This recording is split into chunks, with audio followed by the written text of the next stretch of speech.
Qurd dərmanından sonra bağırsağımda metastaz verib rəhmətə gedib. Bir ayın içində biz atamızı itirmişik.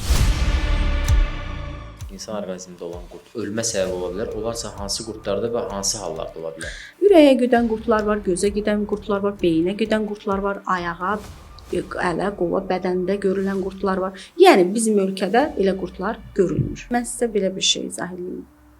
Mən nəyin ölümə səbəb olduğunu görmüşəm. Mən inanın ki, ağır dərmandan sonra pasiyentim düşünürəm ki, o da məni izləyir. Bizə gəlib ümumi birinci bu haldan ki, doktor təhlükə varmı?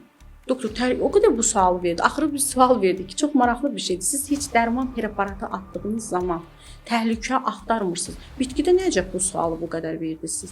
Doktor, siz nə olubdu?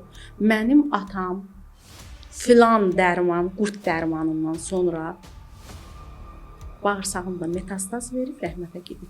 Yəni bir ayın içində biz atamızı itirmişik. Biz buna qarşı çox böyük qorxumuz var. Köp uşağını gətiribdi. Bu ata nə üçün bu hala gəlib? Bildirdiyinə görə kiçik törəmələr olub bağırsaqda. Bunu bilməyiblər. Qurd dərmanı ağır preparat olduğu üçün təyin olunub.